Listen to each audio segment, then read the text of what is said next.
Quick question. We've been talking a lot yesterday about Connor McDavid, and obviously with what he's doing, it's normal, but Evan Bouchard is also having pretty strong numbers since the start of the playoff. Put in his name with Coffee, Leach, McInnes. Is there a way you can describe his impact offensively and also the importance of Bouchard running the power play?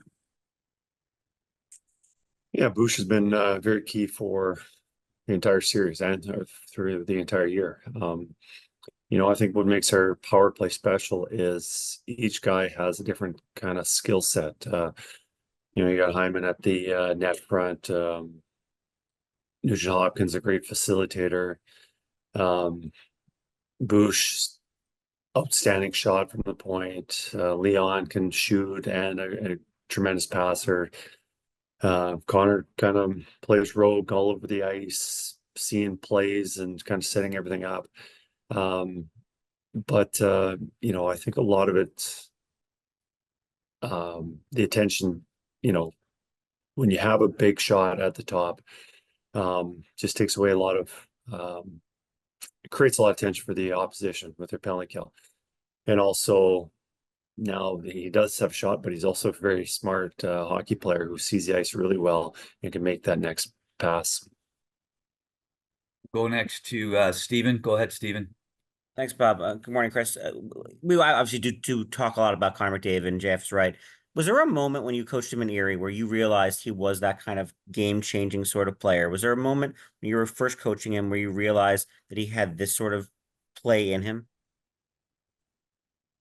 The first half of the year, 17-year-old, it was a pretty good year. He had an injury, he lost a lot of time. He came back just in time for the World Junior tournament. And then when he came back from that tournament, he absolutely demolished the league. He just took it to another level. And then probably took it a step further during the 2015 semifinals against Sault Ste. Marie. I believe he set a record for points in a series. And, Sault Ste. Marie had a tremendous team. Stepped his game up again. We'll go next to Guillaume.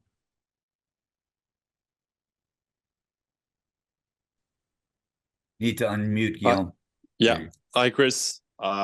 We all see what Connor Brown is able to do on the ice, but what has he meant to this team in terms of leadership, especially since you guys are done 3-0?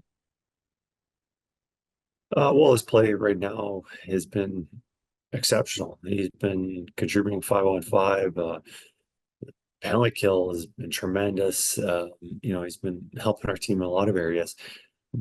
But as for the leadership, you see a player, and we've got a few of them this year, who've gone through some adversity this year. And probably no one's gone through as much adversity as Connor Brown with his injury from last year and coming here and signing the contract and getting off to a slow start. And it just took him a while to build his game. And, this should be expected because of his injury.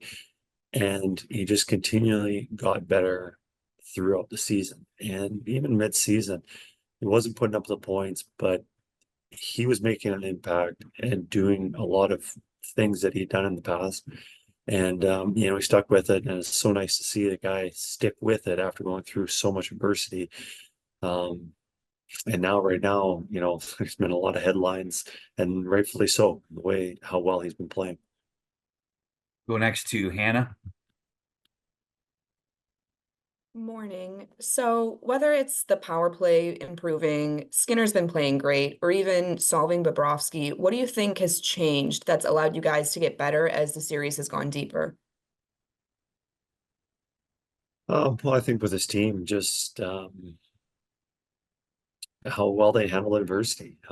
Some teams handle adversity, they shut down, they tense up, they just start not play their usual game. And I think with this team, they've seen so much adversity over the past, and it just elevates their game. I think right now we're playing on house money. No one expected us to be here right now. No one gave us an opportunity maybe even to be in the Stanley Cup final, let alone give us an opportunity to claw our way back in this series. So we're just having fun. I know there's always been a lot of belief in this room, and we're just trying to stretch this out as long as we can. We'll go next to Tracy. Good morning. Hopefully you all can hear me. Yeah, you're good, Tracy. Good.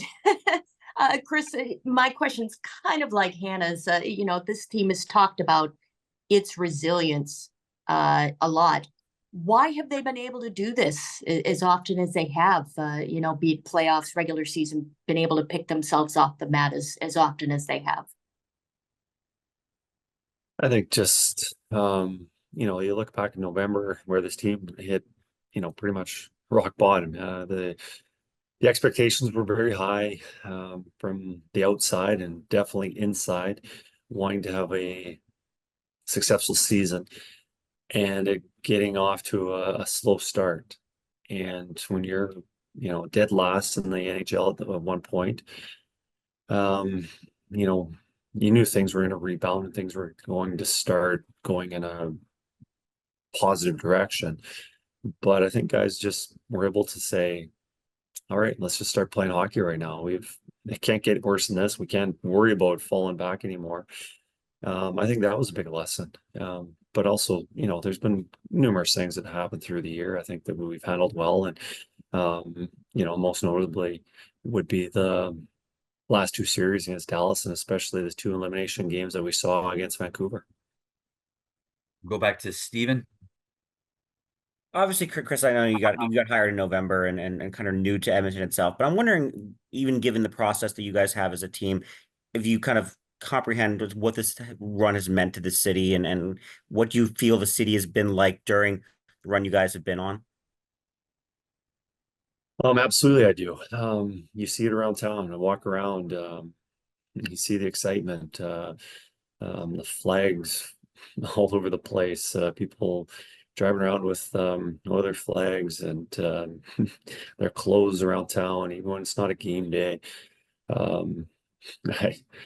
I after the Dallas game 6, my wife was visiting and we got mixed up with keys, and we left him in my apartment, and so we had to leave him with the vehicle at the rink, and I had to walk home through the mayhem outside of Rogers. And I definitely experienced at that moment. And then just every game, whether it's been a regular season game or definitely the playoffs, you just see the excitement in the building and the passion. You can tell that this means a lot to the city. Anything else for Kris? We'll take one more, go back to Tracy. Thanks. Yeah, I just had one more, kind of going back to the resilience and everything. How much is it? We've talked a lot about Connor McDavid for obvious good reason. How much is it his leadership? How much is it Leon? I mean, these guys have been here about 10 years or so and have been, hungry for this for such a long time. It has been a lot on those two. They've had a lot to do with the success of this team and us being resilient. They're very driven, obviously driven to be successful individually, but also wanting the team to have success and playing the right way. And, for superstars to dump the puck in and forecheck and back check and finish checks, they've been all committed and bought into doing that. And when your two-star players play that system, the rest of the team has no choice but to tag along and do the little things that are required to be successful. One more quick one, JF. Yeah, thanks, Bob.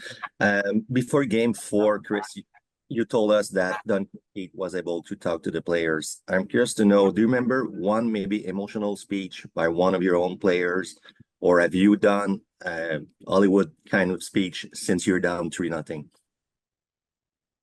We've had some conversations with individual players, with the team, and just I think that stuff just stays in our dressing room.